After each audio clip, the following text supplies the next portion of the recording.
Bonjour et bienvenue sur le podcast Caro Cato. Je suis Caro et sur cette chaîne, je vous fais la lecture de chapitres de livres anciens bibliques catholiques qui ne se trouvent plus sur le marché actuellement. Le déroulement de mes émissions sont très simples. Je choisis une page carrément au hasard et je lis pour vous une prière et une vieille histoire du livre choisi. Si vous me suivez sur mon autre balado, les histoires d'autrefois sur YouTube, vous savez donc que j'ai vraiment une passion tout ce qui est antique et historique. Et dans l'histoire du Canada et du Québec, le côté catholique était vraiment omniprésent. Alors je vous emmène avec moi dans le monde antique de la religion catholique. On ne sait jamais, peut-être qu'un passage ou carrément une prière dans la documentation que je vais vous lire va peut-être vous parler. Vous pouvez toujours prier avec moi aussi, l'écouter et la réciter. Vous êtes prêts? Et c'est parti! Livre d'aujourd'hui, Histoire sainte par les frères maristes, 6e, 7e année, 12 mai 1909. La page 62, passage de la mer Rouge. Ah, c'est l'histoire de Moïse, celle-là. Vaincu par tant de calamités, le pharaon permit enfin aux Hébreux de se retirer. Partis de la ville de Ramas, sous la conduite de Moïse, ils se dirigèrent vers la mer Rouge, au nombre de 600 000, sans compter les vieillards, les femmes et les enfants. Cependant, le roi se repentit bientôt de les avoir laissés partir, et il envoya à leur poursuite une armée qui les atteignit sur le bord de la mer Rouge. Les Hébreux, voyant sur le point d'être écrasés, et furent saisis de crainte. « Ayez confiance et vous verrez aujourd'hui les merveilles de Dieu, » dit Moïse. Il entendit alors sa main vers la mer, et aussitôt un vent impétueux divisa les flots. Les Hébreux passèrent à pied sec, les eaux s'élevant à droite et à gauche, comme de hautes murailles. Quand les Égyptiens s'aperçurent que les Hébreux leur échappaient, ils se précipitèrent à leur poursuite, mais soudain, une épouvantable confusion semait dans leurs rangs. On n'entendait plus que des cris. « Fuyons Israël!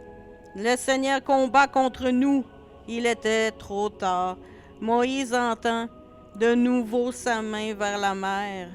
L'abîme se referma et l'armée du Pharaon demeura engloutie. À la vue d'un trait de protection si éclatant, les Israélites publièrent la toute-puissance de Dieu et Moïse composa, au nom du peuple, un admirable cantique de l'action de grâce. Un peu plus loin, à la page 71, on parle de l'Arche d'Alliance. Je vais vous lire un petit paragraphe sur l'Arche d'Alliance. Étant un coffre de bois précieux entièrement revêtu d'or, elle avait 2 coudées et demie de long, une coudée et demie de large, une coudée et demie de haut. 2 chérubins d'or qui se regardaient l'un l'autre la couvraient de leurs ailes étendues. Sa partie supérieure portait le nom de propitiatoire. C'est là que Dieu se manifestait et rendait ses oracles, à Moïse ou au grand prêtre qui la consultait. Petite question. Que refermait l'Arche d'Alliance? L'Arche d'Alliance ne refermant d'ailleurs les tables de la loi. On y a mis depuis une mesure manne et la verge ou bâton d'Aaron. C'est carrément ça qu'ils disent que c'est censé contenir. Sur Internet, il y a beaucoup d'articles concernant l'Arche de l'Alliance afin de savoir si elle a été trouvée ou pas. Fait que moi, je suis vraiment curieuse. Si jamais vous avez des informations là-dessus, gênez-vous pas de m'écrire ça en commentaire. Première partie terminée. On va regarder les prières du temps présent, 1971, page 156.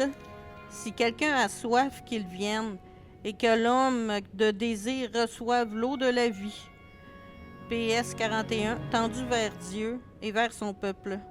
Mon âme a soif du Dieu vivant. Quand le verrai-je face à face?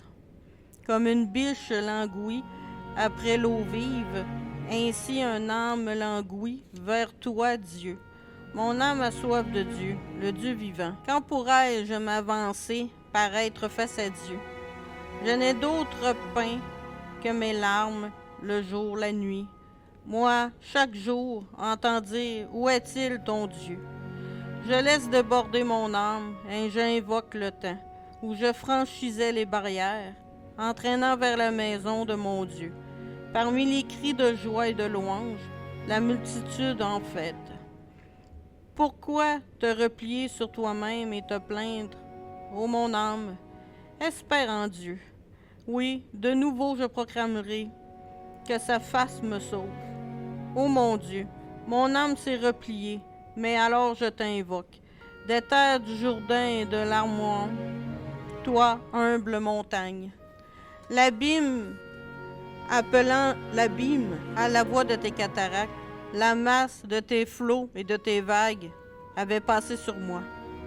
Que le Seigneur durant le jour m'envoie sa grâce, et la nuit, le chanterai, je prierai mon Dieu vivant. J'ai dit à ce Dieu, ma sauvegarde, pourquoi m'oublies-tu? Et pourquoi m'envais-je assombri, accablé par l'ennemi? Outragé par mes adversaires, je suis meurtri jusqu'aux os. Moi, chaque jour, entends dire, où est-il ton Dieu? Pourquoi te replier sur toi-même? Pourquoi te plaindre, ô mon âme? Espère en Dieu. Oui, de nouveau je proclamerai qu'il est mon sauveur et mon Dieu. Mon âme a soif du Dieu vivant. Quand le verrai-je face à face? Montrons-nous, Seigneur, puissance et pitié.